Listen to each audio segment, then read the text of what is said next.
Hey everybody, what's going on? This is Matt, and today I want to talk about listening and the difficulty of listening. And in my opinion, listening in a foreign language is probably one of the most difficult tasks that you're going to run into. I know a lot of people struggle with this, and so I wanted to talk about it in a little bit of depth. So, I think that when people talk about listening, they really struggle with this. Throughout the entire process in a lot of ways. People will hear others speaking in a foreign language and they really just don't know what's going on despite learning the language. Maybe you had that experience after learning a language in school for a while. You heard people on the side of the street speaking a language and you had no idea what they were saying. Or maybe you want to watch Netflix series or listen to podcasts, but it just is a wall of sound, or you really struggle kind of understanding everything in that podcast. And I think it's really important just to kind of realize that listening is very difficult, and there's a lot of reasons why it's so difficult. So first off, you have a lot of words that are thrown your way. There's a lot of vocabulary coming at you. And at the same time too, there's also grammar and context. So you have all these verbs being conjugated, you have different word orders, you have different grammar concepts going on.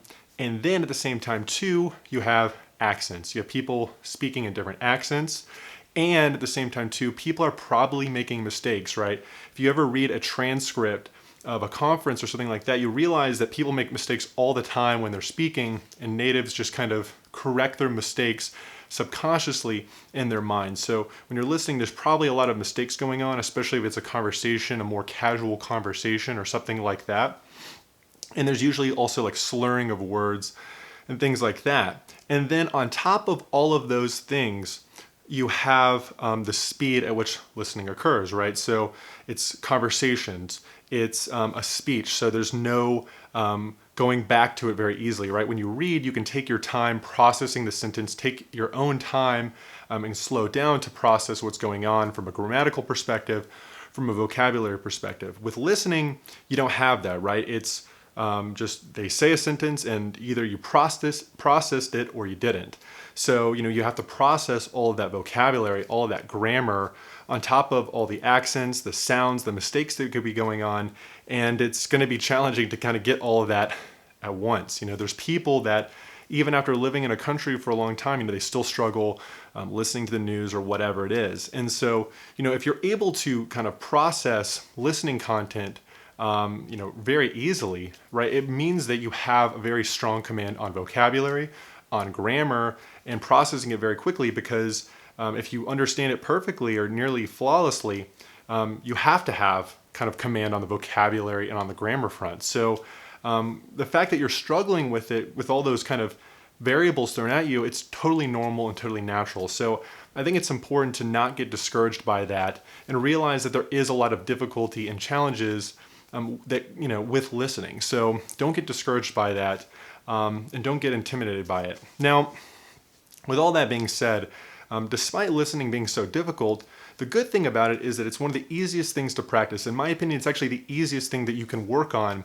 in the whole language learning process. And the thing is, you can use listening in your daily life. You can multitask with listening, which is why it's so easy, right?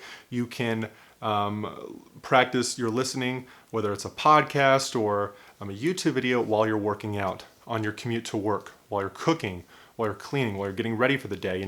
It's so easy to practice listening and do other tasks in your day. Now, does that mean that you're going to be fully conscious? You're going to be super motivated and super kind of focused every second, every minute that you're listening while you're cleaning? Probably not. You'll probably go in and out of focus, but you're still getting listening in. You're getting comfortable with the sounds. You are kind of sometimes being super focused and sometimes not being focused. So you're still getting listening in, and you're going to be noticing words, noticing grammatical structures and things like that. So the thing about it is, while it's difficult to just get really good at, it's very easy to practice, and it does require a lot of time to get good at listening and get comfortable at listening. But like I said, because it's so easy to do, you can kind of overcome some of that difficulty with that time investment with listening.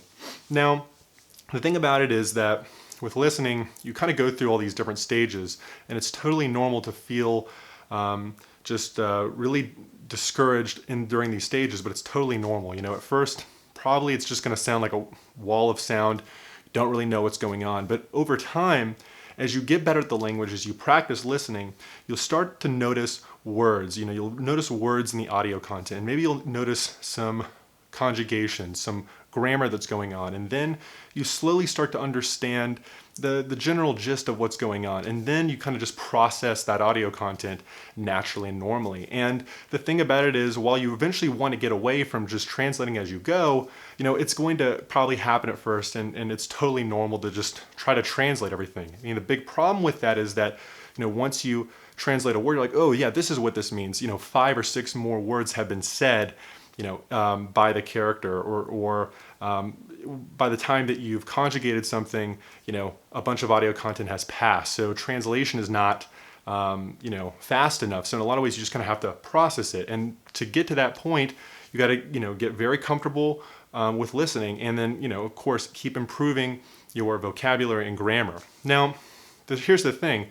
It's not just about listening practice. You also want to work on the other aspects of the language, right? If you only know 50 words, it doesn't matter how much you practice listening, you're going to be really constrained by the fact that you only know 50 words. So definitely, as you practice listening, work on the other aspects of the language, acquire more words, practice reading, get better at grammar, because that's ultimately also going to help you to get better at listening. But you also want to practice listening in tandem with your vocabulary acquisition, with getting better at grammar, with reading, and all of those things, because you really want to get comfortable with the sounds and just processing language content at a very fast rate, especially because a lot of people want to do things that require that skill, right? Watch Netflix shows, have compelling conversations with people, etc. So the main point here is that you definitely want to practice listening all the time, practice it as much as you can, but don't neglect some of the other aspects in the language learning process, like vocabulary acquisition,